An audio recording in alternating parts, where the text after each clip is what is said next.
In our lives, all of us have to make really difficult decisions from time to time. Sometimes we make the right call, and other times we don't. Today's story is about someone who did the latter, but really, the story is about what this person did to try to fix their bad decision. Simply put, this story takes a totally unexpected turn, and unless you've heard it before, there's no way you're gonna see it coming. But before we get into that story, if you're a fan of the strange, dark, and mysterious delivered in story format, then you've come to the right place because that's all we do, and we upload once a week. So, if that's of interest to you, please move all of the strike plates in the like button's door frames slightly lower so that anytime they try to close the door, they won't latch. Also, please subscribe to our channel and turn on all notifications so you don't miss any of our weekly uploads. Okay, let's get into today's story. On a cold day in January of 2017, a 26-year-old man named William Hargrove paced anxiously back and forth inside of his tiny bedroom. Will was nervous because he was about to take the biggest chance of his life. He was about to ask a woman, who he had only known for a few weeks, if she would marry him. Will looked around his bedroom and he saw there was dirty clothes coming out of his hamper and there was fast food trash all over the ground, and so he knew this was not the ideal location to ask someone to marry him, but he also knew he was running out of time. The woman he wanted to propose to, who was sitting right behind him on his bed, was about to head back to Russia where she lived in just a few hours. And so Will finally stopped pacing, he turned to face this woman on the bed, who was just sitting there silently, and Will was about to say something, but then he chickened out and just kept on pacing. To that point, Will's life had been pretty boring and lonely. He worked a low-paying job as a mechanic, and he lived in this bedroom. This was his apartment, this one room, which was being rented to him by a married couple who owned the house it was in. And this house was in a small city in the US state of Oregon. Will didn't really have any friends, and he didn't really have any meaningful hobbies.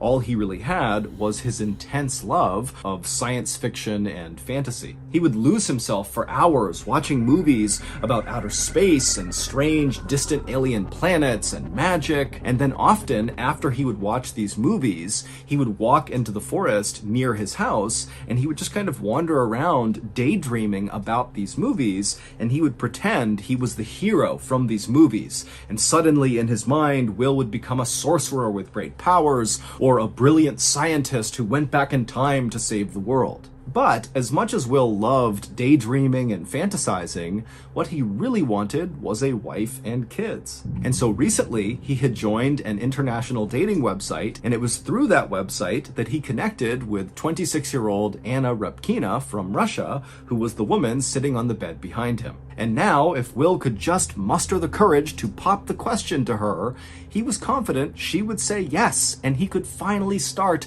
his real life with Anna. Anna, who had blonde hair and striking blue eyes, was a bit of a dreamer like Will. For example, she fundamentally believed that there was a soulmate somewhere in the world for everyone. However, to that point in her life, she had not found her soulmate.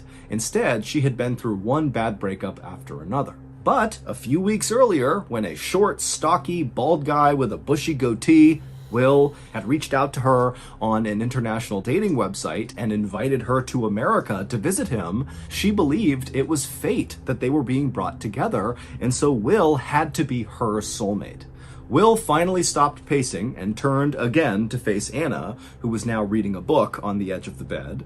And Will, who was terrified at this point, took a deep breath and then reached into his pocket and pulled out a jewelry box. Inside of it was a beautiful emerald ring that was situated on a white gold band. And so Will took a step towards Anna, he dropped down to a knee, and he held out the jewelry box and he opened it up. At first, Anna didn't know what Will was doing and was kind of confused, but when she saw the ring and saw him on his knee, she knew what was happening, and she began trembling with excitement. And then Will, he pulled the ring out of its holder and he slipped it onto Anna's finger, and he asked her if she would marry him. And Anna, she began crying tears of joy and shouted, "Yes." Later that day, Anna would fly back home to Russia, But as soon as she landed, she began getting her affairs in order to go right back to Oregon to live with Will permanently. And 2 months later, in March of 2017, Anna was touching back down at the Oregon airport, and then right near the baggage claim, she had her big reunion with Will.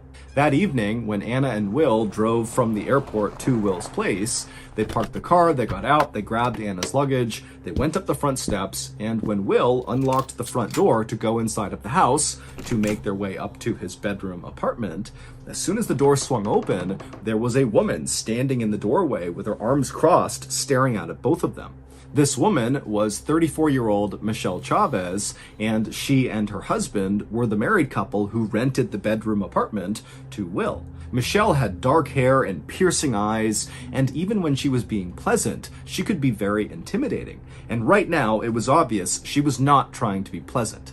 And so Anna, who sensed something was wrong here, kind of awkwardly said hi to Michelle, but Michelle, she just glared at Anna and said nothing, and then looked from Anna to Will and said, "Will, I need to talk to you." And then before Will could say anything, Michelle grabbed his arm and began dragging him through the house to the back.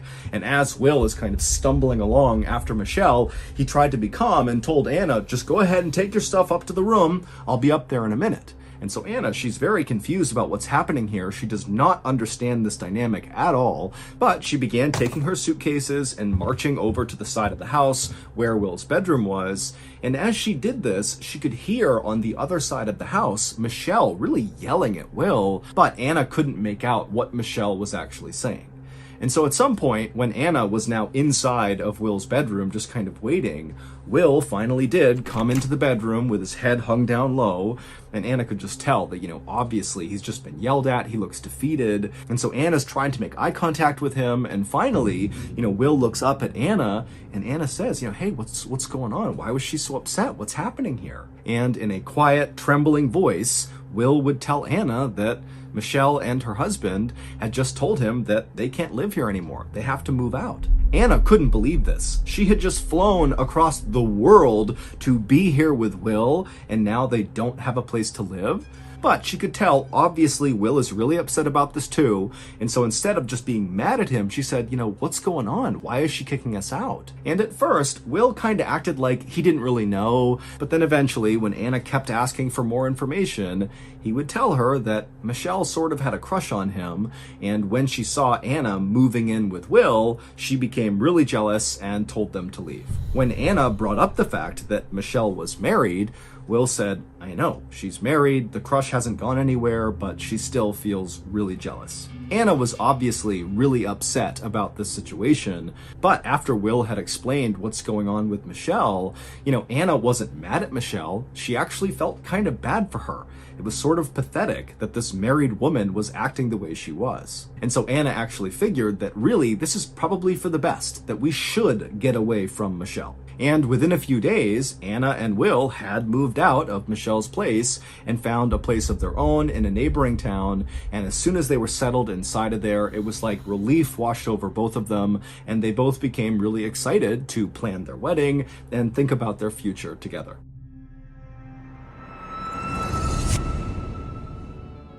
Thank you to BetterHelp for sponsoring today's video. When I was younger, mental health was not really a topic that got talked about out in the open. It wasn't taboo, but it certainly wasn't as mainstream as it is today. And that's great that it's mainstream. We want society to see that mental health care is a critical part of our overall health. But no matter how mainstream mental health care becomes, I can tell you from my own personal experience with depression that going from hiding your feelings or ignoring your feelings to actually taking action and seeking out help can feel impossible. It doesn't matter how many times society and family and friends tell you that you should take care of your mental health. Ultimately, it will always come down to you and whether or not you feel comfortable and have the courage to seek out help. For what it's worth, after I sought out help for the first time, all that fear and anxiety around the act of getting help was replaced with relief. It felt like I was taking care of myself. Obviously, help can come in many shapes and sizes, and one size does not fit all. But if you're someone who's struggling right now and you're not taking action to fix that, I would highly encourage you to get therapy through BetterHelp. BetterHelp is a highly reviewed online therapy platform, which means you can get the help you need from the comfort of your own home. Get matched with a BetterHelp therapist after filling out a brief survey, and then it's up to you how you communicate with your therapist, whether that's video call, phone call, text message, or chat. Also, you can switch therapists at any time for free. Get 10% off your first month at betterhelp.com/Mr. Ballin. I've also linked them in the description below. Okay, back to the story.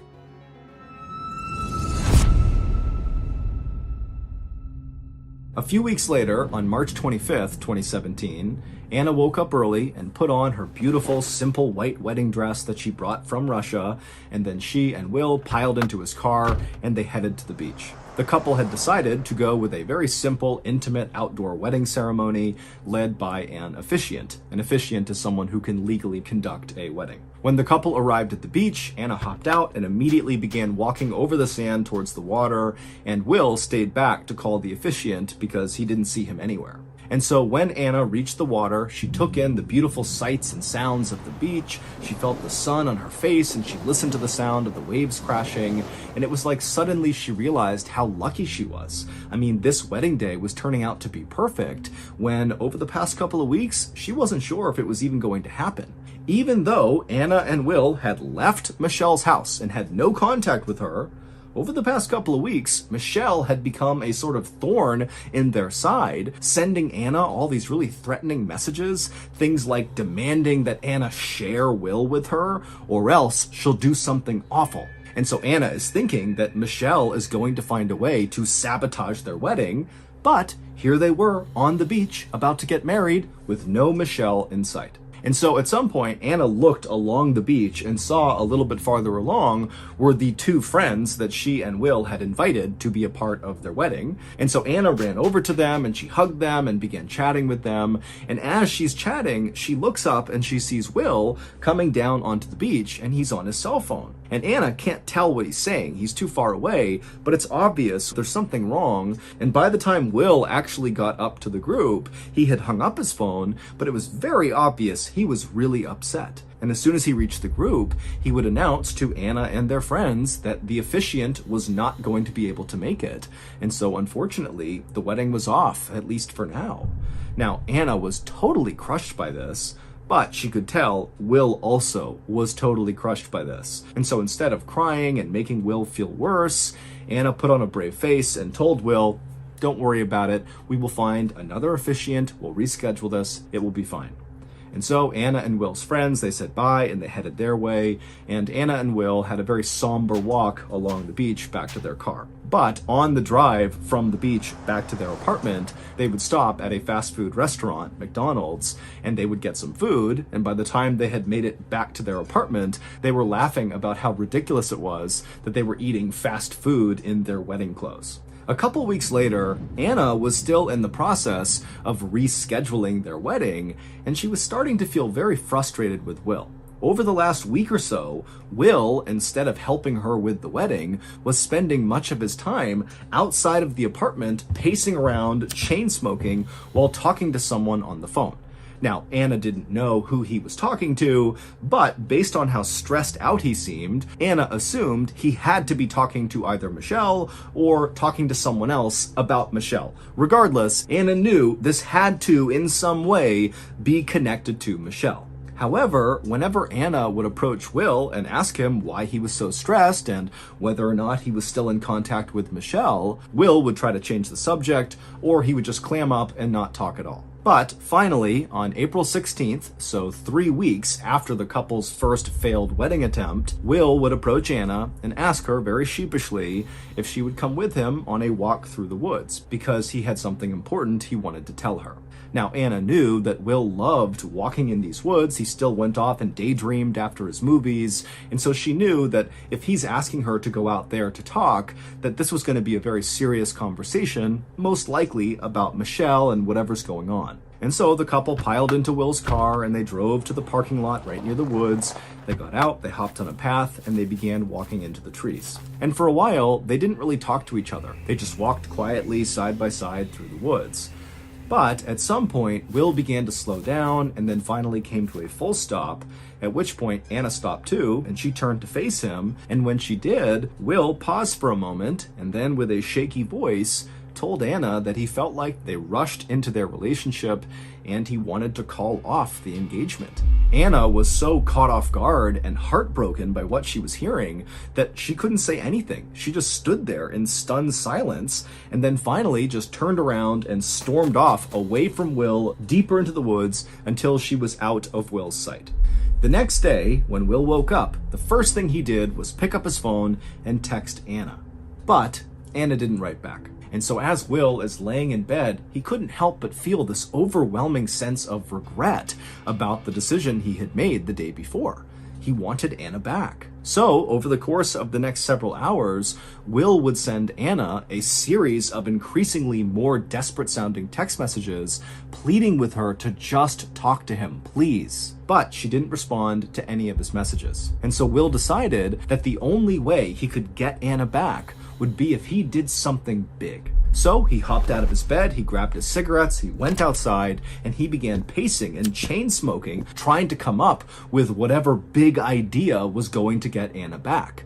And at some point, an idea came to him. He would do what he had seen heroes do in several of his favorite science fiction and fantasy movies. He would use time travel to go back in time and get Anna back. Feeling totally energized by this idea, Will ran back inside his apartment, he grabbed another pack of cigarettes, a 6-pack of soda, and then he sat down at his computer and he scoured the internet for any information about how to build a time-traveling machine. And for the next 24 to 48 hours, Will stayed at his computer, chain smoking and drinking sodas, drawing all these sketches of different time machine designs that he found on the internet. But at some point, after 24 to 48 hours, Will realized that no matter how good these sketches were, he lacked, 1, the resources, and 2, the knowledge and expertise of how to take this sketch and actually make it into a real physical time machine. And so, feeling totally frustrated, Will took a sketchbook and threw it, and then lay down on his bed, feeling somewhat defeated. But as he laid there thinking about Anna, he had another epiphany. In other science fiction and fantasy movies, sometimes the heroes didn't need to use time machines to go back in time, they would use magic. And so suddenly Will decided, oh my goodness, I need to find the right magical spell that will allow me to travel back in time and get Anna. And so once again, he ran back to his computer, continued chain smoking and drinking sodas while scouring the internet looking for the right magical spell that would take him back in time. And several times he communicated with strangers on the internet, telling them that he would sell his soul to them if they could give him the right spell. And then anytime he thought he found the right spell, he would close his eyes and chant the words out loud, and then open his eyes only to realize he was stuck in the present. And so finally, after basically staying awake for 72 hours on this quest to go back in time to get Anna back, Will realized that it was not going to work, and so he gave up. The next morning, on April 19th, so this is 3 days after he broke up with Anna in the woods, Will heard a knock on his front door. And when he opened the door, there were 2 police officers standing there. And when Will asked them, what's going on, they told him that they actually needed his help, and would he mind coming to the station to talk to them. And so Will, he was still totally exhausted from not having slept over the last 3 days, but he of course agreed to go. And when he got to the police station, he was led into a small interview room, and he sat down behind this metal desk in front of the other 2 officers, and he asked them, what can I do for you? And one of the officers eventually asked Will if he had recently eaten at a Kentucky Fried Chicken restaurant. That's a fast food restaurant also known as KFC. Will was puzzled and almost wanted to laugh because he couldn't understand how this was important. But when he saw that these 2 officers were not making light of this at all, they were very serious, Will said, yeah, a few days ago I did eat at a KFC. Why does that matter?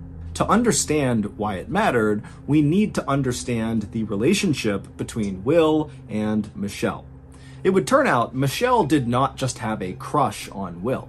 Michelle and Will had been having an intense affair right in Michelle's house with her husband since 2015, so a full year before Will met Anna. Now, Will had wanted Michelle to leave her husband and be with him, and Michelle had told Will that she wanted the same thing, but she couldn't do it right now. And so to show Will that she was serious, that one day she would be with him, she gave him her wedding ring, which was an emerald stone sitting on a white gold band. It was like a promise ring, that this is my token to you to show you that one day we will be together in public. But as time went on, Michelle didn't really show any signs of trying to leave her husband, and so Will started to wonder if he was just kind of letting his life slip by. Because remember, Will really wanted a wife and kids, and it was starting to look like Michelle was not going to give him either of those things. And so that was why Will went on that dating site and contacted Anna, and then when he learned that Anna wanted a family too, he had asked her to marry him. The ring that Will gave Anna when he proposed to her was the same ring that Michelle had given Will. Her wedding ring, the promise ring. And so when Michelle saw that ring on Anna's finger on a Facebook post that Anna made about having been proposed to by Will, Michelle was enraged. And then, just a few weeks later, when Anna showed up at Michelle's house to move into Will's bedroom with him, she grabbed Will, dragged him to the side of the house, and said, "You need to choose right now between me and Anna." And because Will couldn't come up with an answer, Michelle kicked him and Anna out of the house. However, over the following weeks, despite Michelle having booted them from her property, she could not let go of her jealousy of Anna and her love for Will. And so she sent Anna all these threatening messages on Facebook demanding that she share Will with her or else, and she began incessantly calling and texting Will demanding that he choose her over Anna. And so when Anna saw Will walking around outside chain-smoking cigarettes on the phone, Anna was right in suspecting that that was Michelle that he was talking to. But despite all this pressure, Will just could not make up his mind. He didn't know which woman he wanted to be with more. And so to buy himself some time, he had lied to Anna about hiring an officiant for their wedding on the beach. And then when they arrived on the beach and Will said the officiant had canceled, it was all a ruse. There was never any officiant. He was just trying to buy time for himself. But finally, on April 16th, for whatever reason, Will had decided that he knew which woman he wanted to go with. He wanted to go with Michelle. So he brought Anna out into the woods and he told her the news that he was breaking off the engagement and effectively their relationship was over, at which point Anna turned and stormed off into the woods. And so Will, he watched her disappear, and then he turned around and walked back along the path back toward his car. And when he got there, he opened his trunk and got something out of it, and then he walked back along the trail into the woods where he had seen Anna last. And when he reached that spot, he kind of walked off in the direction that Anna had wandered, and eventually he spotted Anna. She was standing in a clearing, looking up into the sky, seemingly lost in thought. And so Will quietly walked up right behind her, and then he raised the shotgun he had gotten out of his trunk. He placed the barrel against the back of Anna's skull, and before she could even react, say something, turn around, do anything, he pulled the trigger. Afterward, he ran back down the trail to his car, and he gathered up all of Anna's things that happened to be inside of the car, along with some trash on the floor of the car, and then he brought all of that stuff back into the woods and kind of dumped it both on and around Anna's body. The next day, a walker and their dog happened to come across Anna's body, and when the police were called out to the site, they began sifting through all of the trash that was kind of scattered around Anna's body. And inside of a crumpled up KFC bag, the police would find a receipt for the day of the murder. And that receipt belonged to Will. The morning after Will killed Anna, he sent those initial text messages to Anna just to cover his tracks. But as he sent them, he actually did feel an enormous sense of regret about the decision he made. He no longer wanted Michelle, he wanted Anna. And it was at that point that he decided he would do what the heroes in some of his favorite movies did. He would go back in time and undo the murder and get his love back. But of course, his efforts would fail. And in January of 2020, 3 years after Anna's murder, Will was sentenced to life in prison. As for Michelle, she was never charged with any crime. So that's going to do it. If you got something out of today's episode and you haven't done this already, please move all of the strike plates in the like button's door frames slightly lower so that when they try to close their door, it doesn't latch. Also, please subscribe to our channel and turn on all notifications so you don't miss any of our weekly uploads. We have a podcast called the Mr. Ballin Podcast that puts out brand new podcast exclusive content on Monday mornings, and on Thursday mornings we put out the remastered audio of our best YouTube videos. Again, the podcast is just called the Mr. Ballin Podcast, and it's available exclusively on Amazon Music. Consider donating to our charity. It's called the Mr. Ballin Foundation, and it provides support to victims of violent crime as well as their families. Monthly donors to the Mr. Ballin Foundation Honor Them Society will receive free gifts and exclusive invites to special live events. Go to mrballin.foundation and click on Get Involved to join the Honor Them Society today. We have 2 additional YouTube channels, Mr. Ballin Shorts and Mr. Ballin en Espanol. We also post near daily content on TikTok, Facebook, and Snapchat. All of those channels are just called Mr. Ballin. If you want to get in touch with me, please follow me on any major social media platform and then send me a direct message. My username is just @Mr. Ballin, and I really do read the majority of my DMs. To check out our merch, join our Discord server, or just see what's going on over at Ballin Studios, go to our brand new website, ballinstudios.com. So whether I see you on Twitter, Instagram, TikTok, Reddit, YouTube, Facebook, other YouTube channels, the podcast, wherever, just know that I really appreciate your support. And until next time, that's going to do it. See ya.